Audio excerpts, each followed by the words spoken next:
Wall from Forest and Bird. We'll swap the order. Come forward. Thank you. I'm just going to start with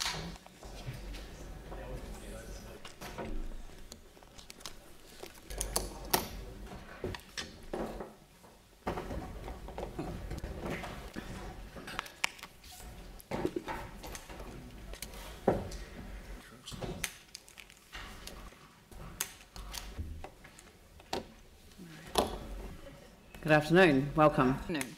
Thank you. I'm Frances Wall, speaking for the North Canterbury branch of Forest and Bird, and I have Hugh Thorpe and Ainsley Talbot in support. We put in a fairly extensive submission, fairly wide-ranging, but there are two main areas that I wish to emphasise. We represent about 3,000 members in Canterbury, so we have a fairly strong in North, did I say South Canterbury? Okay. North Canterbury, we have about 3,000 members who are behind us in supporting these issues. So the two key areas that I want to emphasise are the obvious ones of climate change and the enhancement and protection of biodiversity. So these areas are implicit in your long-term plan. In fact, climate change leadership is one of the 6 strategic priorities, but much of your plan seems to be business as usual, and we think top priority should be given to addressing climate change, signalling change to our community, and funding action. It needs to be explicit. In the 30-year infrastructure strategy, I read, the Council is yet to develop a strategy about which areas to defend from the effects of climate change and where to retreat from. Therefore, no specific projects to address climate change are included in the infrastructure strategy. Really? No infrastructure strategy at all yet for climate change? That seems amazing. And at least surely some funding should be set aside in the budget for some research projects to start to address this. The effects of climate change will be upon us whether or not we've worked out where to retreat from. So it seems incredible to us that there is no infrastructure strategy at all as yet. So very important to start addressing this and regard it as a key priority. Inextricably linked with this, of course, is the topic of biodiversity.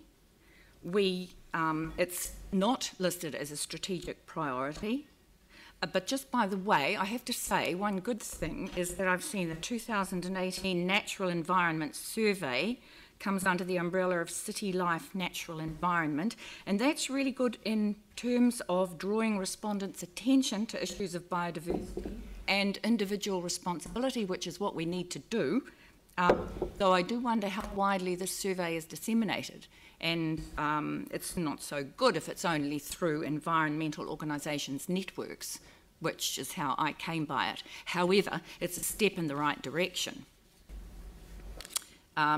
Also, on the same theme, progressing the surveys of sites of ecological significance as listed in the Christchurch District Plan is urgent, and I wonder if money is allocated to this. So, getting down to the specifics when it comes to biodiversity, we have some specific local examples of where greater support, there is already some council support and we appreciate that, but we think these projects need to be supported more overtly and more impetus. So, for example, Forest and Bird owns a small reserve, it's called Calder Green Reserve. It's the Heathcote estuary mouth, the opposite Ferrymead. We're making efforts to create or to revert this to a natural salt marsh area.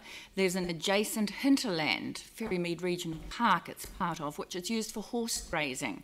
I believe that this is council land.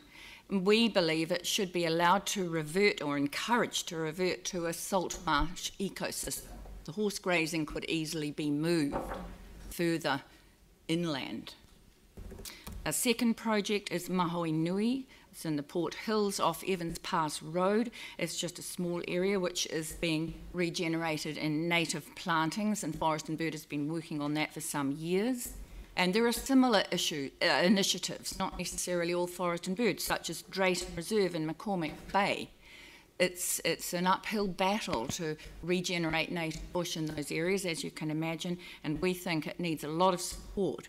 There's a huge amount of volunteer hours that go into all of the above. It's a vastly valuable resource. It supports council work. It's in terms of value for money, there is no money being expended by the council, so the volunteer hours are intensely valuable. We would also push for the use of suitably trained staff on restoration sites where Christchurch City Council maintenance crews operate. We've heard some heartbreaking stories of plants being mowed or sprayed, not deliberately, just through sheer unawareness, which wrecks hours of volunteer work, and it's a painful loss to see some little plants you've nurtured for months and months, suddenly they're mowed willy-nilly, in albeit a well-intentioned operation to clear paths and so on. So we think some trained staff where city council workers are doing these clearance on restoration sites would be a huge advantage. Well, I do think that total support isn't always being given to some of these initiatives. And just on a little tiny note on that, there was a volunteer working by the Calder Green Reserve when we did the mother of all rubbish cleanups last week, and he was obliged to wheelbarrow tons of stuff along distance collection points, and it occurred to me that surely a little bit more money could have been put into council waste disposal people for collecting that a little bit more easily. It was just that it seemed as we were being done a favour rather than the other way round.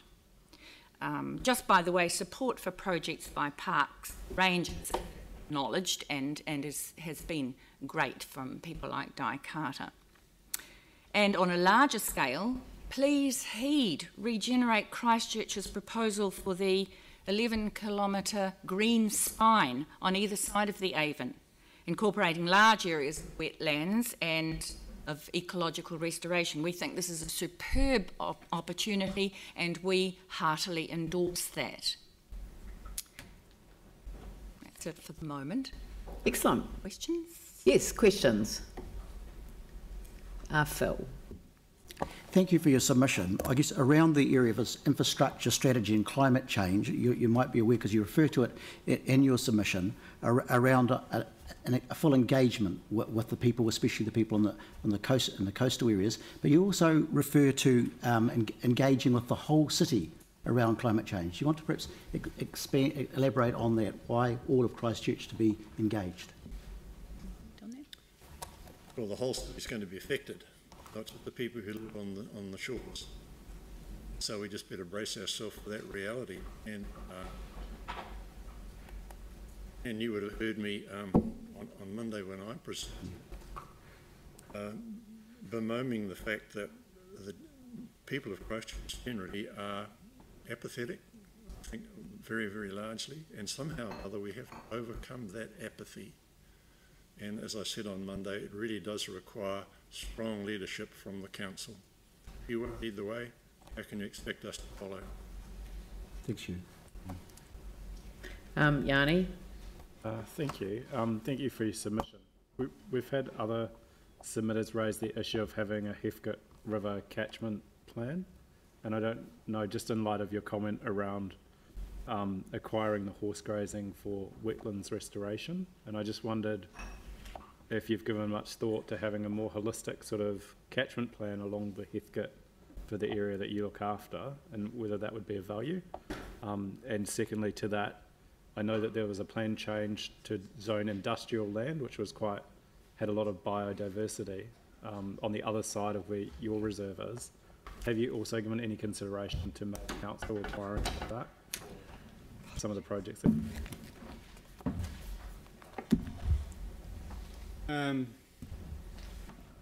We haven't specifically, but I'm sure one of our members, Valerie Camp, is very associated with the Heth area and the Heth River, and I suspect she'd be supportive of this in terms of water quality and protection of environment and habitat in the catchment of Heathcote.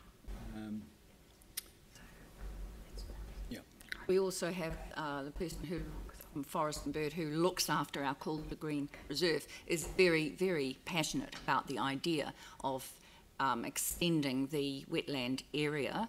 I don't know about a holistic plan. I'd love to see one. It's obviously not our brief to create such a plan, but I think that's a necessary step.